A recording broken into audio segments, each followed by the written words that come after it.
Om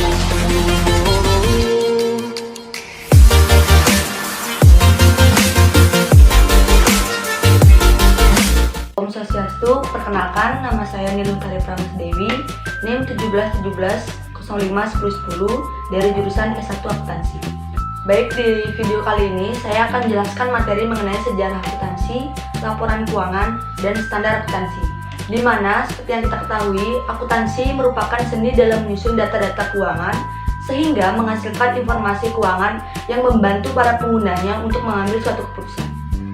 Seiring berkembangnya ilmu akuntansi, ada beberapa pihak yang memberikan pandangannya yang secara berbeda terhadap ilmu akuntansi atau mengenai akuntansi, yaitu akuntansi sebagai ideologi, bahasa, catatan historis, realita ekonomi, sistem informasi, komoditas, pertanggungjawaban, dan teknologi. Pertama, ada akuntansi sebagai sebuah ideologi, di mana akuntansi dianggap sebagai suatu alat untuk melegitimasi keadaan dan struktur sosial, ekonomi, dan politik kapitalis. Ideologi seseorang berbeda dengan ideologi yang telah melahirkan akuntansi konvensional atau kapitalis, maka konsep akuntansi yang dipakai juga seharusnya berbeda. Kenapa? Karena pada kenyataannya konsep akuntansi mendominasi praktik saat ini adalah konsep akuntansi yang dilahirkan dari paham kapitalis atau ideologi negara barat. Kedua, ada akuntansi sebagai bahasa bisnis. Jadi, apa sih fungsinya akuntansi sebagai bahasa bisnis ini? Jadi fungsinya adalah untuk mengkomunikasikan informasi mengenai perusahaan kepada pihak-pihak yang berkepentingan atau stakeholder lewat bahasa akuntansi. Inilah pihak-pihak yang memiliki kepentingan terhadap perusahaan dapat memperoleh gambaran mengenai kondisi keuangan dan hasil kinerja perusahaan. Kemudian, contohnya seperti mengenai istilah debit kredit, akun, jurnal penutup, buku besar, neraca, jurnal pembalik, dan lain-lain. Kemudian, juga ada akuntansi sebagai catatan historis, di mana yang menjadi pusat perhatian dari pelaporan akuntansi adalah data transaksi keuangan atau bisnis yang telah lewat atau yang sudah berlalu.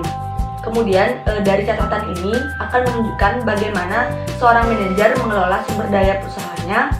Kemudian data historis ini akan dicatat dalam jurnal, kemudian diposting ke buku besar dan menghasilkan sebuah laporan keuangan.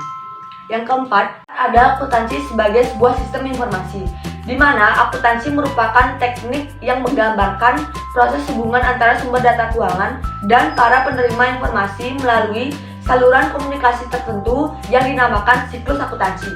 Kemudian, proses akuntansi yang diawali dengan menganalisis dan menjurnal transaksi, kemudian yang diakhiri dengan membuat laporan, dinamakan sebagai siklus akuntansi. Jadi, produk akhir dari siklus akuntansi adalah sebuah laporan keuangan. Yang kelima, ada akuntansi sebagai realita ekonomi saat ini, di mana akuntansi dianggap sebagai realita ekonomi saat ini, di mana akuntansi ini dianggap dapat memberikan gambaran mengenai keadaan atau realita ekonomi perusahaan saat ini. Secara umum, penggunaan laporan keuangan lebih memilih menggunakan biaya historis dikarenakan memberikan tolak ukur yang dapat dipercaya. Tetapi ada beberapa pihak yang memiliki pilihan berbeda, seperti lebih memilih menggunakan nilai pasar wajar karena dirasa lebih relevan. Tapi hal itu kembali lagi kepada si penggunanya masing-masing. Ada akuntansi sebagai komoditas. Apa sih itu komoditas? Komoditas adalah barang yang dibutuhkan oleh konsumen karena daya gunanya. Kemudian komoditas ini akan tetap diproduksi atau dicari apabila dapat memberikan manfaat kepada penggunanya. Yang ketujuh, ada akuntansi sebagai pertanggungjawaban, di mana laporan keuangan sebagai produk akhir serangkaian dari akuntansi merupakan salah satu bentuk pertanggungjawaban manajemen kepada pihak-pihak prinsipal atau seperti investor atau pemilik dana untuk melaporkan hasil atau kinerja yang dilakukan sepanjang periode tersebut. Kemudian yang terakhir atau yang kedelapan, akuntansi sebagai teknologi, di mana teori akuntansi merupakan bagian dari praktik agar teori akuntansi bisa dipakai dalam praktik.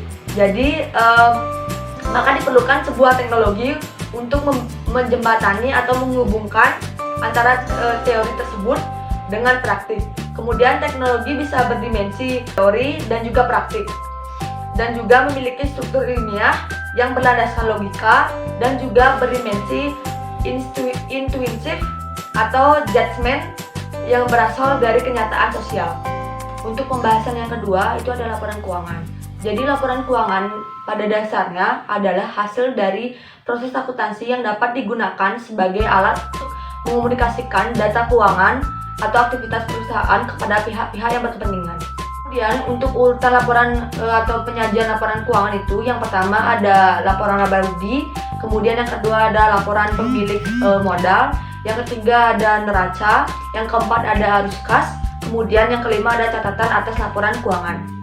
Jadi menurut APB Statement nomor 4 ada 3 tujuan dari laporan keuangan. Yang pertama itu adalah tujuan khusus, kemudian yang kedua ada tujuan umum, dan yang ketiga ada tujuan kualitatif. Untuk tujuan umumnya menyajikan laporan posisi keuangan, hasil usaha, kemudian perubahan posisi keuangan secara wajar sesuai dengan GAAP. Kemudian untuk yang secara umumnya itu memberikan informasi mengenai sumber ekonomi, kewajiban, kekayaan bersih, proyeksi laba, perubahan harta dan kewajiban. Kemudian yang ketiga ada informasi relevan.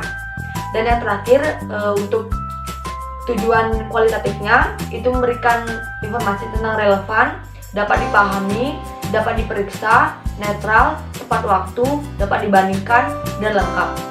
Untuk pembahasan yang terakhir yaitu standar akuntansi. Standar akuntansi ini mencangkup konvensi yang telah disusun dan disahkan oleh sebuah lembaga yang resmi pada suatu